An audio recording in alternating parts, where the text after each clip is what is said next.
the How-To series, brought to you by the Women's Business Center of North Alabama.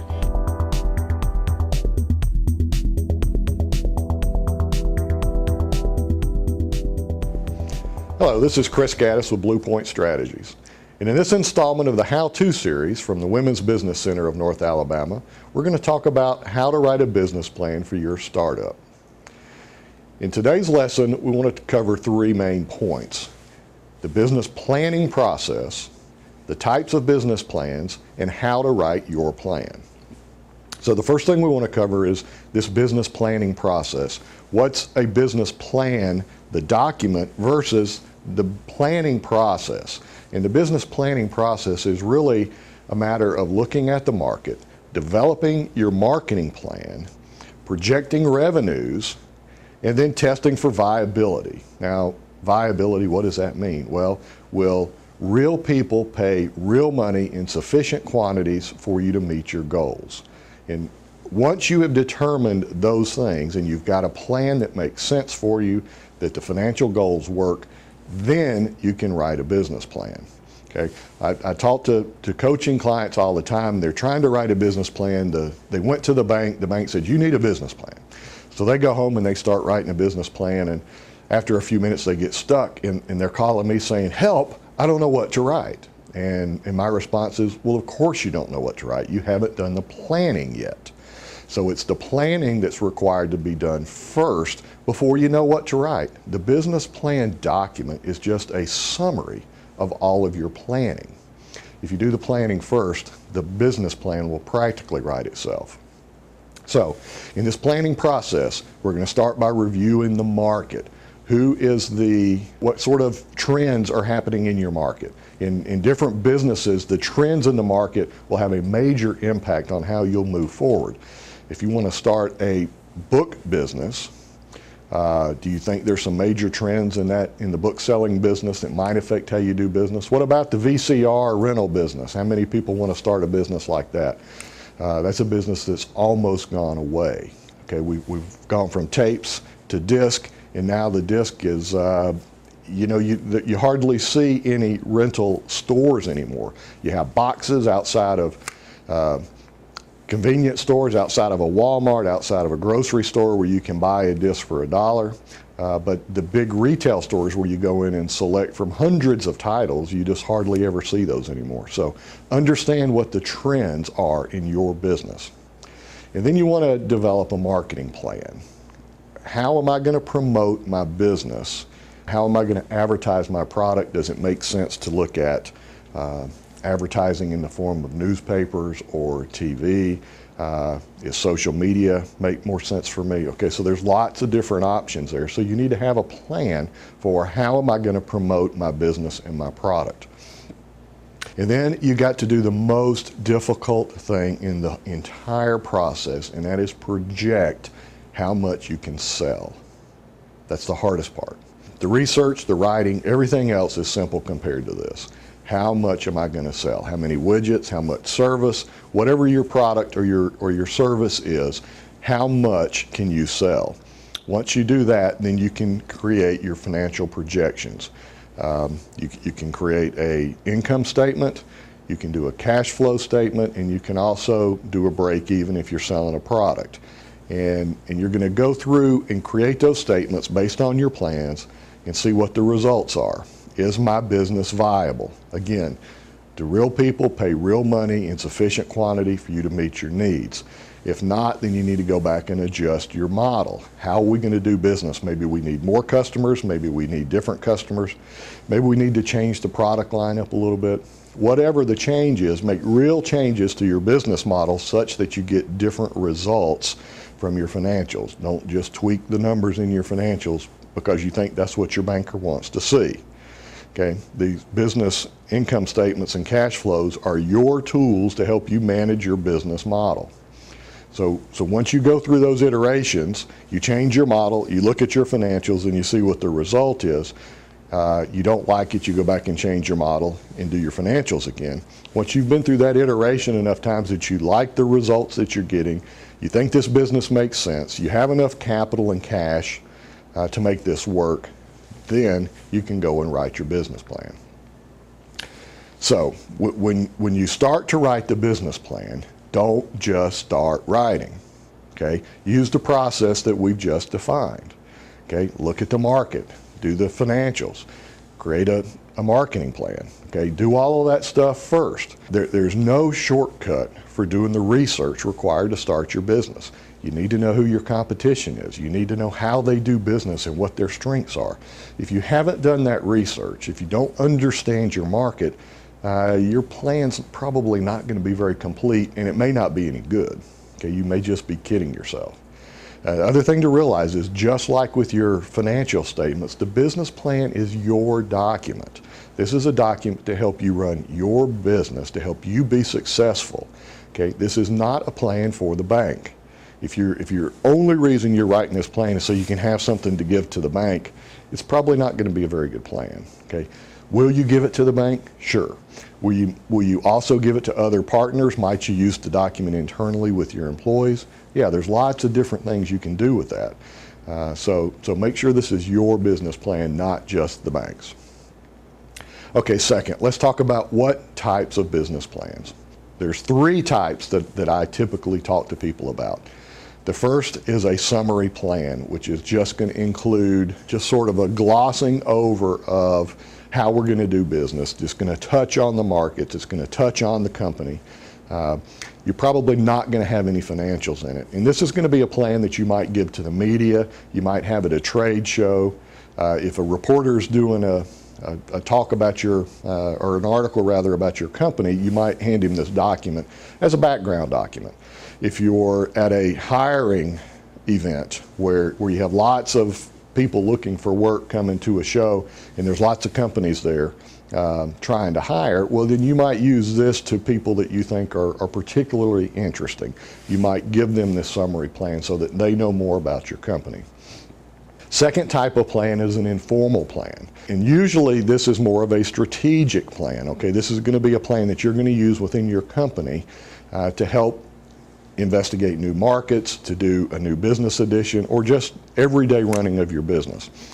This plan is, like the summary, is probably not going to include financials. It might have a budget, but you're going to generate ongoing monthly financial statements that you're going to use for review by your people.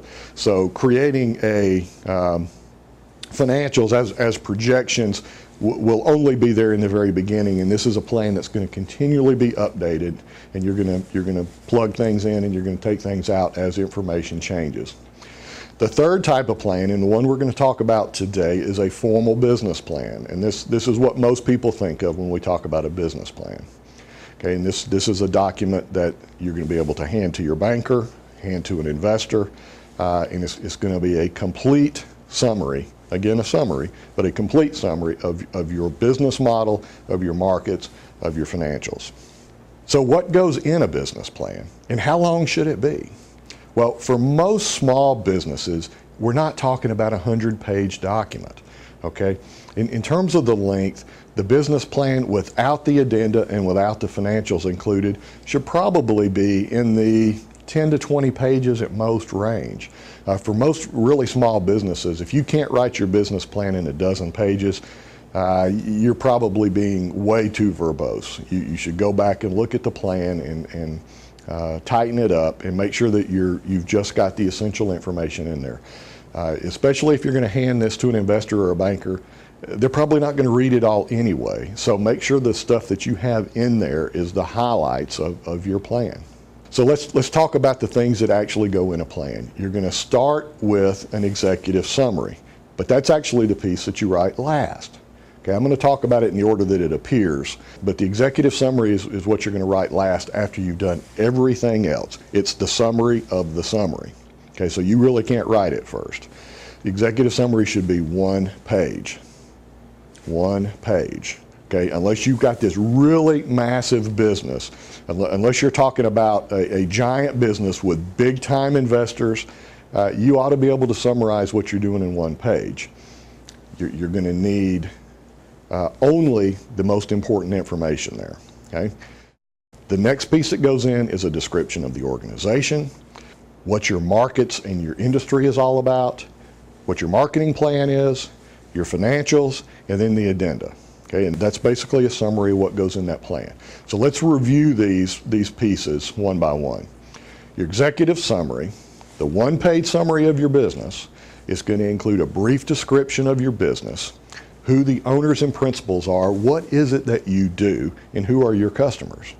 What kind of markets are you participating in? Are there major competition and trends going on in your industry? And what do you want? Okay, what do you want this bank or this investor to do? It's a summary of your loan request or your financing request. And that's it. That's what goes in it. It's the most important page in your whole plan. So spend a lot of time writing it. Have some other people look at it and make sure it's really clear, because with investment bankers and investors especially, but a lot of times with bankers too, they're going to read this summary and they're going to say, nah, we're not interested, or okay, I'll look at more, and then they're going to jump to the financials and see if that makes any sense. And then if they're still interested, they might come back and look at the markets and the competition and that sort of thing. So the executive summary is the most important piece of the pie. Make sure it's good. The second piece is the description of your organization, and this is where you're going to include a description of your business. What do we do? Okay, what kind of products do we sell? How do we produce these products? Do we have, different product lines? All that kind of stuff you want to talk about there. Where is our physical location? Okay, where is this business located? You might want to include a little map, that shows the area, that shows the city block, whatever is appropriate for your business. If your specific location is not that important, then you can just, tell them where you are. The next thing is talk about the owners and principals of the business. Who are the people primarily responsible for getting this business started? Who are they? Why are they qualified to start a business and run a business like this? Do you have a board of directors or board of advisors? If you do, you should list those people, in some short summary of why they're qualified to do what they're doing. In most cases, an organization chart is appropriate. For a lot of small businesses especially, the organization chart is going to be the chart that shows the boxes, and your name's going to be in most of them, and that's okay. It's all right that your name is in most of those boxes. It's a placeholder for how your business will grow, and it serves as not only a goal for you as you grow your business, but a roadmap so you can see what the business should look like. And so don't be too concerned if your name is in most of those boxes. What sort of legal structure is your company formed under? Are you a corporation? Are you an LLC, a sole proprietorship, maybe a partnership? Okay, it doesn't matter what it is. You want to select the entity type that's appropriate for your business, but just tell the reader, what you've done and why you selected that. How are you going to recruit employees? That's a really important part. And once you get them, how will you keep them? In some communities, the hiring process is very difficult. There's not a lot of open positions for really good people. And if you think you're just going to go grab the best people from the big companies in town, you're probably kidding yourself. So you need to have a plan for how you're going to go get those people. How are you going to handle the record keeping of your business? Are you going to use one of the standard accounting softwares? Are you going to use a yellow pad and a pencil? Okay, what's appropriate for your business and how are you going to handle that? And then you want to describe the partners. Who is going to help you make this happen? You're going to have bankers, you're going to have CPAs, you're going to have attorneys and consultants and insurance agents and all kinds of other people whose assistance you will need at some point in the process. And so you just want to make a list of who these people are. Okay? And so that's the kind of information that's going to go in section 2, the company information section of your business plan. The third section is industry and markets. Okay, and this is one of the more important sections for the reader, because you're going to want to inform them about what's going on in your industry. Talk about what the trends are. We talked about this a little bit ago with the movie rental business and how that's changed. This sort of change is happening in many, many different industries, and so you need to know what those changes are in your industry and talk about that in your business plan. What are the big trends that are going to affect how you'll do business in the future? If appropriate, you want to talk about what are the different market segments within your industry. You have one big industry that covers lots of different areas, but you've probably also got sub-markets within that. You're not going to participate in every one of those sub-markets. Talk about which segments that you're going to participate in. And then, who is your competition? Okay, I recommend you list them out. Who are they? Where are they? Where are they located? What do they do? What are they good at and what are they not good at? To pretend like you don't have any competition is nonsense. It tells the reader you don't know what you're doing. I have never come across an industry where there was zero competition. I've just never seen it before in all my years. And I doubt your business is so unique that you have no competition. Don't be so naive to think that you don't and that your reader of your plan doesn't understand who your competition is too. List them. Let them know that you know what you're talking about and you're not afraid to tell them who the competition is. And then, who is your customer? Okay, and if you can define these people in demographic terms, all the better. The more specifically you can define your customer, the better you can market to them. And that's really the purpose for trying to define them. Because if you don't know who your customer is, then most of your marketing dollars are going to be wasted because you're going to go after people that aren't really your customer. The next piece is your company. Okay, how does your company fit within this overall market? Okay, and you want to talk about what your plan is for operations. In the other section, we talked about the mechanics of your business. In this section, we're going to talk about how you will do business, what kind of marketing and operating plan that you'll have. Then you want to do a SWOT analysis. You may have heard this term before. Let's talk about what it is. SWOT stands for strengths, weaknesses, opportunities, and threats. And we really break this into two pieces. We look at your company, your specific company, and talk about the strengths and weaknesses within your company. Okay, everybody has some things they do good, and they have things that they do not so good. Okay, and so you want to identify what those things are. How are we going to use our strengths to our advantage? How are we going to develop a plan that helps us improve the things that we're weak in? And then as you look to the industry, you want to look at the opportunities and threats that are presented based on who your competition is, what's going on in the industry, and what the trends are. Okay? Those things will combine to create opportunities and threats. Talk about what those are, how you're going to leverage your strengths to take advantage of the opportunities, and again, how you're going to try to improve your weaknesses and attack these threats in such a way that they can turn around, so that you take a threat, you get better at whatever you need to attack that, so it becomes an opportunity for you. The next section of the plan is the marketing plan, and this is one that a lot of people have difficulty with, but you really want to talk about who the segments of this overall market that you're going to participate with, define what those markets are, and then define what your product and service is and get a really clear message about what that is. And then figure out who are my customers and what is the best way to reach them. Okay, and if we sort of break this down into a more mechanical process, it becomes a little bit easier. And then create a plan with a budget. Okay, don't just have a plan, oh, we're going to go do these things. You need to make it very specific, especially for small startup businesses. It's important that your plan be very action-oriented, so that it's not just this document that gets put in the shelf, but it's something that's on the top of our desk that we're looking at every day. What do I need to do next? Okay, and I like to break things down into activities and into who's going to be responsible for it. And base that on the product line that we're working with.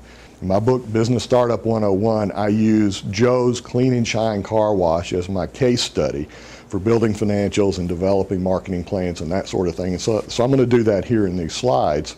And you can see that we're looking at, for example purposes, two different markets. One is just the general public, people who want to have their car washed and they don't want to do it themselves at home.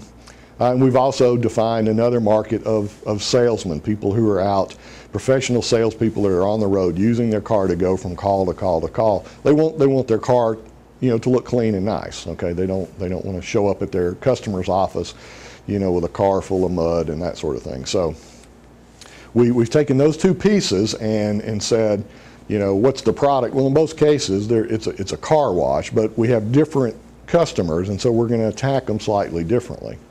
So for the general public, what's our message? Well, we want it convenient activity, and we want it to be low cost. Okay, how are we going to reach them? You know, we're going to use social media, Facebook specifically, and also we're going to do some radio ads.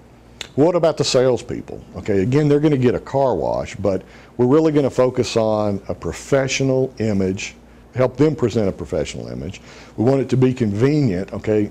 People who are professional salespeople don't have time to be stopping and washing their car all the time. They can zip in and zip out and have a nice clean car.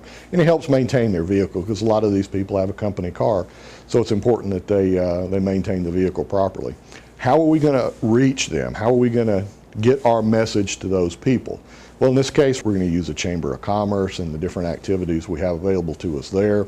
Maybe we're going to do some direct mail, because we know who the companies are that are typically working in our area. And we're going to do a little bit of social media. We're going to aim it more at the professional market in LinkedIn and Twitter, more so than with the Facebook, which would be more for individuals in our case.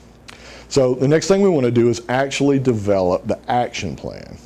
And I like to do this just using an Excel worksheet or a spreadsheet, and just create, and see in the slide that I've created the two different activities, one for the public and one for the salespeople. And you can see that, you know, in the strategy for the public, we're talking about our two strategies. We have radio and we have Facebook. And then we're going to, a section where we define the period of time where we're going to use this particular strategy. I'm just showing you 3 months so that we can fit the worksheet on the screen, but you're going to have it for the entire year. And you can see in Facebook, we're going to have promotions and publicity going out there every single month. We're always going to have something going on our Facebook page to promote our business. And that doesn't cost us anything. We're going to have Sandy in our company. She's a big Facebook user, and she's very familiar with it. So she's going to manage that piece of our marketing plan. The next piece is our radio advertising. And you can see in the first quarter, we're going to take out some radio ads in February. And Joe, our owner, is going to be responsible for those particular ads. And you can see that the cost is $275. That gives us a plan for dealing with our public sector customers, a strategy, a timeline, a cost, and a person that's responsible. Okay, so this is an action plan. It tells us when we need to do it and how much it's going to cost and who's responsible. We're going to do the same thing for the salespeople, the different activities with the direct mail, with LinkedIn, and with Twitter. We have different people responsible, and we have a budget, okay? So it works the same way. So what you'll want to do for your small business is to look at your different product segments, define the different strategies for reaching these people, what's the timeline, who's responsible, and what's the budget. Okay, and this budget that you're creating is going to get plugged directly into your financial statements on your projected cost. As you're doing your iterations on your financials and you say, you know, I don't have enough promotion going here because I don't have enough sales, then you come back to this budget and you can tweak this budget plan. You can plug more activity, more dollars into different spaces so that you can create more sales, and then that will lead to more revenue on your income statement. So the next section of our business plan is our financial section, okay? And in this section, we're going to talk about not only our income statement and our cash flow and our break even that we talked about earlier, but there's lots of other stuff that goes in that section too. So let's talk about what those pieces are. The very first thing is we're going to talk about what our revenue projection is. How many widgets are we going to sell? How much service are we going to sell? Whatever our particular product or service is, how much are we going to project? And I think it's appropriate to have just a section devoted to that, where you can talk about why you think it's going to be what you're projecting it's going to be, so that when the reader looks at your plan, he has some clue as to why you think it's going to happen this way. The second thing is, what resources do you need to make this plan happen? Okay, and let's list those out, whether it's employees, whether it's equipment, whether it's financial resources in the terms of a loan or trade credit or something of that nature. Whatever the resources are, You know, for all different kinds of businesses, they have different needs. For Joe's, he's going to need you know, people to run his car wash. He's going to need equipment. He's going to need supplies. He's going to need utilities, okay, that sort of thing. So think about what these resources are that you especially need for your business. Then talk about the financial need. What do I want the banker to give me? What do I want the investor to give me? And how am I going to pay him back? He's going to be especially interested in that part. Okay, so how do you plan to do this? If he gives you this money, how will you use it? And how are you going to pay him back out of the proceeds from your business? It is highly unlikely that the banker is going to make you a loan for your business if your business isn't capable of paying him back. Even though you may be required, in most cases, you're going to be required to personally guarantee the loan, he's still not going to make it unless the business can pay him back. Now, you may have all kinds of personal resources, and that's fine, but the hurdle that you got to jump over for a commercial loan or a business loan is that the business has to pay the loan back. So you need to make sure that your plan can accomplish that, and if the business can't pay it back in a reasonable time period, then I would suggest you need to look at your business model. Does this really make sense? And if you still think it does, then you need to look at other ways to get that cash. The next piece, and the most obvious piece for the financial section, is your financials. Your income statement, your cash flow, and your break even. If you're a service business, you're not going to have a break even, you'll just have the other two. How many years worth, how much does that need to be? I recommend you have 2 or 3 years worth of financials on a monthly summary basis. If your business is going to take a long time to break even, if the cash flow is going to take a long time to turn positive, then maybe you need to project some more years. You need to have enough years in there that you can show profitability and an increasing revenue. If you can't do that in 2 or 3 years, then maybe you go for 5 years. Maybe the first 2 years you have detail analysis that you show, and then years 3, 4, and 5 is just a summary basis. Everybody understands that after you get past the first year, it's a guess, right? You have no idea what's going to happen in the economy, in the world, in your market a year, 2, 3, 4 years out. We all understand that. Just do the best you can. That's all anybody anticipates.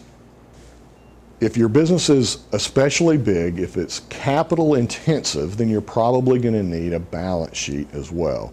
A balance sheet is pretty difficult to complete for a non-accounting, non-financial person. And if you need a balance sheet and you have no clue how to do it, this probably isn't the time to learn. Go get your accountant or your CPA to help you create that balance sheet. They can do that very easily because they understand how it works. And they can probably teach you a lot about how your financials work based on this conversation. And they can help you create that. If you can find the industry ratios for your business, there are several different companies that publish these. The Risk Management Association is the biggest. If you're in a large metropolitan area, you can check with your university library. They frequently will have a subscription. Your CPA may have a subscription and can get that information for you. And these are ratios of businesses just like yours based on size, and they have different categories within each NAICS code that give the average of companies just like yours. They go out and collect real income statements and balance sheets from real companies and publish these figures every year. So if you can get that, run the standard financial ratios for your company and compare them to your industry averages and see what it looks like, okay? Again, this is information that you can use to help you better run your business. And then the last piece within this section is the assumptions, and this is maybe the most important piece for the reader of your plan. As the investor or the banker looks through your financials, they're going to have lots of questions. How did he come up with this number? Where did she get that figure? Okay, you need to anticipate every one of those questions and have a section where you list the answers. When I'm building financial models for my customers, when I'm helping them create these, I will create a assumption page that starts with the income statement, and we're going to have sales, the cost of goods items, the expense items, and for each one of those, I'm going to give a brief description of where did this number come from. So that as the reader looks at your report, and some people are not going to have questions about every item. Different people will question different things. So it's best to list everything, and then the person has a question about that line item, they can go look it up and see, where did you get that number? Okay, and be as specific as you can. I'm going to hire 3 people to work 32 hours a week at $12.50 an hour plus, whatever, okay? Be very specific. And then when the person has a question about your plan, they go and look at your assumptions. They're going to say, oh, okay. It gives a level of confidence that these are real numbers, that this isn't just something that you just made up. The last section of the business plan is the addenda. Okay, and this is going to be different for every company. It's also going to be different for this investor or that lender. Okay, so you got to put in there whatever people need. I recommend that most people don't make the addenda section part of their formal plan. I usually like to have a business plan that's a document in and of itself, and then we attach different addenda to it, or just include it in the envelope, is what I mean by that, depending on the other information that the lender or the investor needs. Or maybe it's not an investor at all. Maybe it's an insurance company, or maybe you need to get some kind of insurance for your principals, and they need to know some of this information, so they're going to want different documents than your bank will. Okay, so talk to the user, to the reader of your plan, and find out what else they need. The more information you can get up front and present with your plan, the better off you're going to be, the more intelligent, the more savvy you're going to look. So what goes in the addenda? Well, it almost always is going to include resumes of the management or the principals of the company. In a lot of cases, it's going to include personal financial statements for the owners of the business. It may include tax returns. You're going to want to include legal documents about your business. Okay, your incorporation papers, if you're a corporation or an LLC or a partnership, include the documents, okay, that go with that incorporation. Different states call it different things, but if you'll have articles of incorporation, you may have bylaws, something like that. If you're a corporation, include those documents. If you have any leases or financial documents, you'd want to include that. Okay, we're leasing 3 delivery trucks, or this big piece of equipment, or we have a loan for this thing. Include that documentation in there so that the reader can see that. Maybe you have marketing collateral that's appropriate. Okay, we have brochures, we have product description sheets that we use for marketing. Maybe we have MSDS sheets if there's any kind of hazardous nature to some of the products that we use. You would want to include that. Patents, if you have patents on any of your products or processes, you might want to include that. If appropriate, you can include samples. Okay, sometimes there's nothing better than somebody just being able to look at the piece and put their hands on it, to describe what it is and how it's used. So these are the kinds of things you're going to want to include in the addenda. Again, talk to the person that you're working with and find out what else they want. Don't guess. There's common sense things that you'll want to include just to add additional information, but put the things in there that they want. Well, this concludes this how-to section on how to create a business plan for your startup for the Women's Business Center of North Alabama.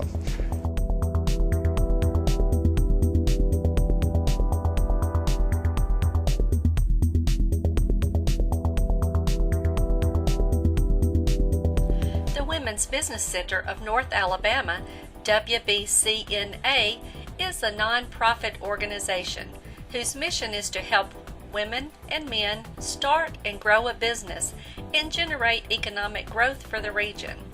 This is accomplished by serving as the premier source for information and access to resources, facilitating their self-discovery and personal development, and providing a mentoring process to support, nurture, and advocate the development of their business.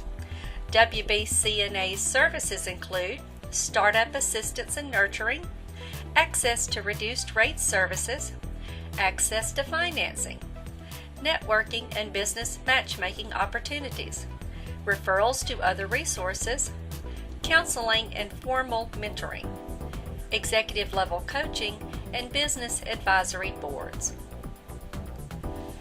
Specialized services of the WBCNA include the Government Procurement Assistance Center and the Veterans Business Assistance Center. For more information about WBCNA, please visit our website, WBCNA.org. Get personal, create success.